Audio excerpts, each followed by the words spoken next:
রাসূলুল্লাহর দায়িত্বের বোঝা কত বড় ছিল। লাখের উপর নবী, হাজার হাজার বছর আল্লাহর দ্বীনের দাওয়াত দিয়েছেন, সেই দিন পরিপূর্ণ হয় নাই। অথচ আখিরি নবী মুহাম্মদ সাল্লাল্লাহু আলাইহি ওয়াসাল্লাম মাত্র 23 বছর দ্বীনের দাওয়াত দিয়েছেন। আল্লাহ পাক মুহাম্মদ সাল্লাল্লাহু আলাইহি ওয়াসাল্লামের রক্ত ঝরা দ্বীন ইসলামকে পরিপূর্ণ করে দিলেন। লক্ষাধিক নবীর দাওয়াত ও তাবলীগ একদিক ছিল, আর আমার আখিরি নবী নূর নবী মুহাম্মদ সাল্লাল্লাহু আলাইহি ওয়াসাল্লামের দাওয়াত ও তাবলীগ আরেক দিক ছিল। কার বোঝাটা বড় ছিল? অথচ সেই দাওয়াত ও তাবলীগের কাজকে আজ এজিদের বংশধররা ক্রিকেট খেলার সঙ্গে তুলনা করছে। পান নাই? কথা বলে না, পান নাই? আমারে অপবাদ দেয়, আব্বাসী কথায় কথায় কাফের বলে। তোমাদের বক্তারা কথায় কথায় কাফের হয়, সেটা ধরো না কেন? এই ভণ্ড বক্তাকে তো বহু আগে আমি কাফের ফতুয়া দিয়েছি কুফুরির কারণে। ইদানিং কালে রাসূলুল্লাহর দাওয়াত ও তাবলীগকে তুলনা করছে ক্রিকেট ম্যাচের সাথে। এটাকে আমি মিথ্যা বলছি না? পাইছেন? সে বলেছে, তার নামটা নিতে আমার ভাল লাগে না, কারণ এইটা তো এই ধরনের বক্তাকে আমি বলি বুস্টার বক্তা। কি বক্তা? এই ইউটিউবে বুস্ট মেরে এদেরকে উঠানো হয়েছে। বুস্টার, এই ইউটিউব ব্যবসায়ীরা বুঝে এটা, ওরা বুস্ট করে। কি করে? বক্তারা ওদেরকে পয়সা দেয়, তখন ওরা বুস্ট করে। বুস্ট, এই বুস্টার বক্তা, এটা বুস্টার বক্তা। অর্থাৎ মাঠে ময়দানে কোনো গ্রহণযোগ্যতা ছিল না। এখন যেটা দেখতেছেন এটা মরারে খাড়া করার একটা কৌশল, কিন্তু মাঠে ময়দানে কোনো গ্রহণযোগ্যতা নাই। এই বুস্টিং করে বক্তা বুস্টার বানানো হয়। এই বুস্টার বক্তা, এই ভণ্ডটা বলেছে রাসূলুল্লাহ যে মক্কায় দ্বীনের দাওয়াত দিয়েছেন 13 বছর, এটাকে তুলনা করছে ক্রিকেট ম্যাচের সাথে। আর মদিনা মুনাওয়ারায় যে দ্বীনের দাওয়াত দিয়েছেন 10 বছর, সেটাকে বলেছে টি-20-র মতো ছিল। কোথায় রাসূলুল্লাহর দাওয়াত ও তাবলীগ, আর কোথায় খেলা নামের মেলা? নাউযুবিল্লাহ। এরপরও বলবেন কাফের বলা যাবে না? সন্দেহ আছে আপনাদের? তা আমি তো যে চুরি করে তারে চোর বলা হয়, যে ডাকাতি করে তাকে ডাকাত বলা হয়, যে আল্লাহর শানে রাসূলুল্লাহর শানে বেয়াদবি করেছে, আম্মা জানের শানে বেয়াদবি করেছে, হযরত আলীর মতো মানুষকে মদখোর বলেছে, মাতাল বলেছে, ওই রকম কুলাঙ্গারকে কাফের বলেছে, কোন মুসলমানকে কাফের বলি না।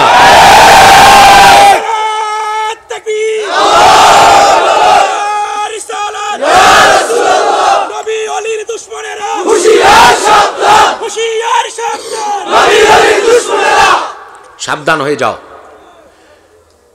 তোমাদের জন্য দুঃখ হয়, বাঙালি দুঃখ হয়, তোমাদের জন্য মায়া হয় আমাদের। আমার পূর্বপুরুষ মাওলানা কারামতুল জনপুর রহমতুল্লাহ এদেশে এসে মানুষের লুঙ্গি খুলে, ধুতি খুলে লুঙ্গি দিয়েছেন, মাথায় টুপি দিয়েছেন।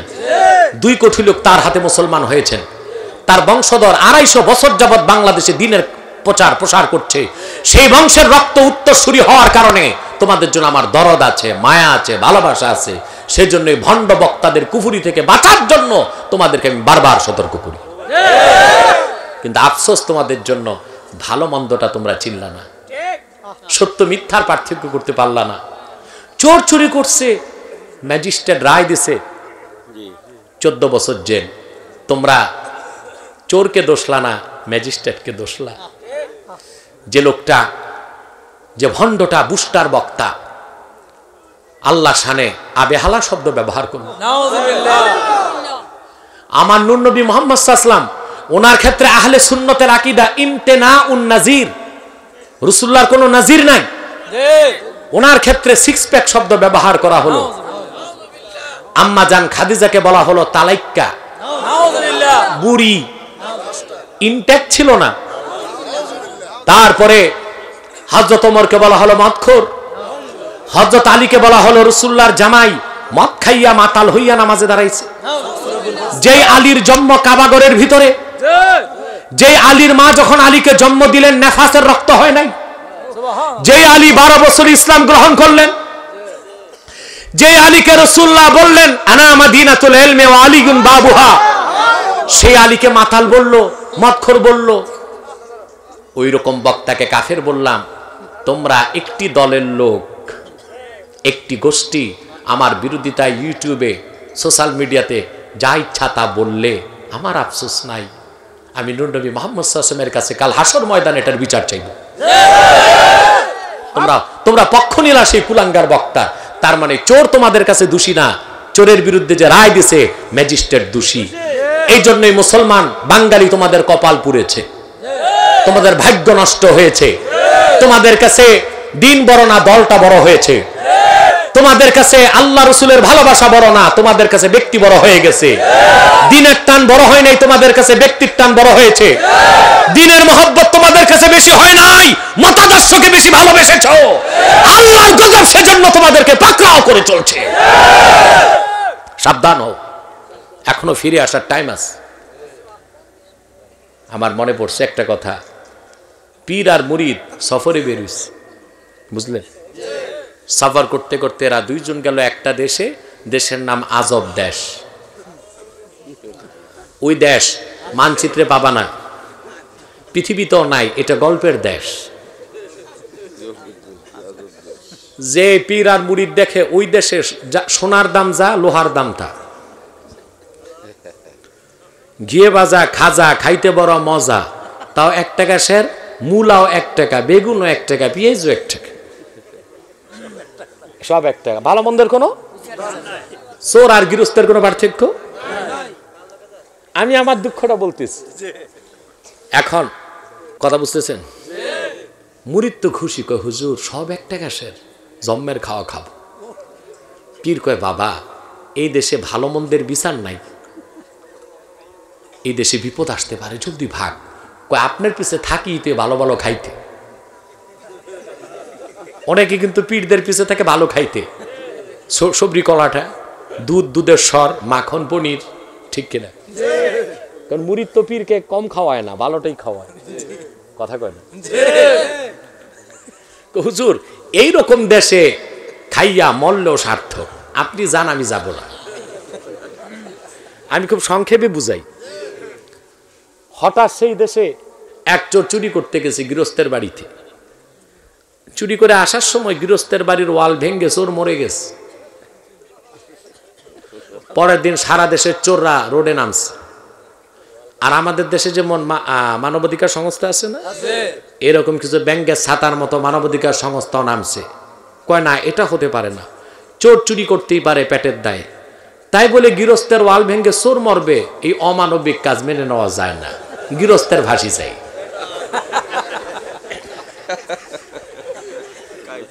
মামলা দায়ের হলো আদালতে, গৃহস্থকে হাজির করা হলো।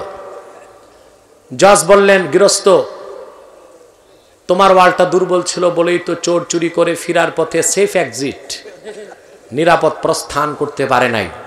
ওয়ালটা শক্ত হলো তো নিরাপদে চুরি করে বাড়ি যেতে পারত, অতএব তোমার ফাঁসি। স্যার দোষ আমার না, যে মিস্ত্রি ওয়াল তৈরি করছে দোষ তো তার। কথা ঠিক, তুমি খালাস, ডাকো মিস্ত্রি। আসছে মিস্ত্রি, তুমি যদি ওয়ালটা শক্ত করে বানাতে, বেচারা চোর তো মরে না। স্যার দোষ আমার না, ইটগুলো 2 নাম্বার আছে। ঠিক আছে তুমি খালাস, ডাকু ইটের ভাটাওয়ালারে। তুমি যদি ইটটা ভালো দিতা, ওয়ালটা শক্ত হইতো। ওয়ালটা শক্ত হলে বেচারা চোর মরে না, দেশের সম্পদ নষ্ট হয় না। স্যার যে শ্রমিক ইট বানাইছে ও ভালো মতো মাটি আর পানি ছানে নেই। ঠিক, তুমি খালাস, ডাকো মিস্ত্রি। শ্রমিক গেছে, শ্রমিক মানি পেটে ভাত নাই, মুখে প্রতিবাদের ভাষা নাই, বুভুক্ষ নির্যাতিত নিপীড়িত একটি মানুষ, চিকন মানুষ, এজলাসে লেক করতেছে। জজ কয়, তুমি যদি ইটা শক্ত করে বানাইতা, ওয়ালটা শক্ত হইত। ওয়ালটা শক্ত হইলে চোর চুরি করে যাওয়ার সময় ওয়ালটা ভাঙ্গে না, আর চোরও মরে না। ওর তো মুখে প্রতিবাদের ভাষা নাই, চুপচাপ দাঁড়ায় আছে, এটারই ফাঁসিতে লটক। গেছে জল্লাদ, রশি গলায় দিছে। কয় স্যার কাজ হবে না। কেন? গলা চিকন, রশি মোটা। এবার রাজা হুকুম করছে, তাহলে এই লোকটারও ছেড়ে দাও, দেখো দেশে মোটা গলা কে আছে। এবার দেশের NSI, DGFI, CID সব নামছে মাঠে। মানুষ পাইলেই মোড়ে, দোকানে, ঘাটে, ঘাটলায় ফিতা লাগায় গলা মাপে। খুঁজতে খুঁজতে ওই যে পীরের সোসা মুরিদ, ঘি আর খাজা খাইছে এতদিন, মাপ দিয়া দেখে গলাটা পুরা 50 ইঞ্চি হয়েছে। হাতে চেন কপ্পা লাগায়া পুলিশ ধরে নিয়ে গেছে, দাঁড় করায় দিছে ফাঁসির বেদিতে।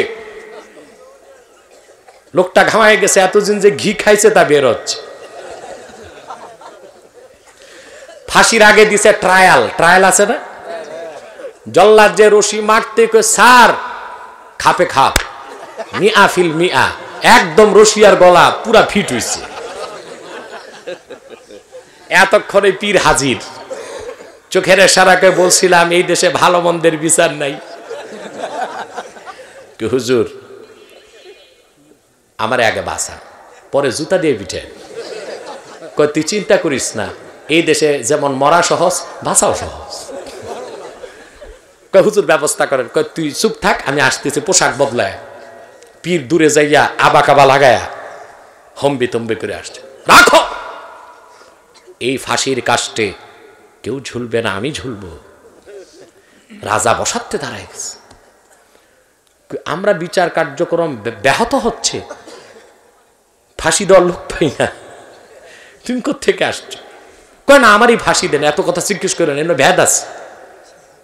রাজা আরো শক্ত করে ধরছে, কয় সালাকি পাইছো? ভেদ আছে, আমার বলো কি? কয় শাস্ত্রে পাইছি। পীর কয় সব ধাপ্পাবাজি, বাঁচার একটা উপায় আর কি।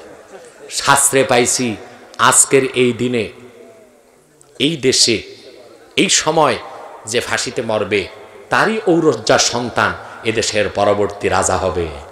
রাজা কয় তাহলে চালাকি পাইছো? আমি তো বুড়া হয়ে গেছি, আমারই তো ছেলে আছে, তাহলে কেউ ঝুলবে না, আমি ঝুলবো।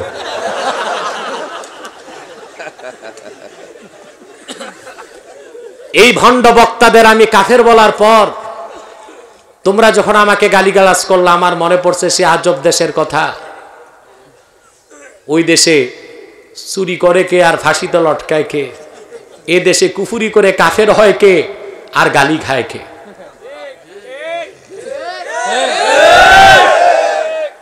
তোমরা ওয়াজটাও বুঝো না, আওয়াজটাও বুঝো না। কে কুফুরি করে কাফের হচ্ছে তাও বুঝো না। আর একটা লোক ম্যাজিস্ট্রেট হিসেবে, মুফতি হিসেবে শুধু রায় দিচ্ছে, তাতেই এত খেপে গেলা। কঠিন বিচারের সম্মুখীন তোমাদের হতে হবে ইহকাল এবং পরকালে। আমি তাতে বিচলিত নই, আমি তাতে বিচলিত নই। আমার দায়িত্ব আমি পালন করে যাচ্ছি, ঠিক কিনা? আমার নূর নবী মুহাম্মদ সাল্লাল্লাহু আলাইহি ওয়াসাল্লাম, ওনার দাওয়াত ও তাবলীগ এত বড় ছিল, লাখের উপর নবীর দাওয়াত ও তাবলীগের সাথেও তুলনা করা যায় না। আর সেখানে তোমরা ক্রিকেট খেলা টি-20 সাথে তুলনা দাও? বেটা, সারা বিভাগ থেকে মানুষ জমায়া, লোক সমাগম দেখায়া মরাটারে খাড়া করতে পারবা না। ভংবাং বেশি দিন টিকবে না। বেলুন যখন ফুলে যায় উপরে উঠে এক সময় ব্লাস্ট হয়, ঠিক কিনা?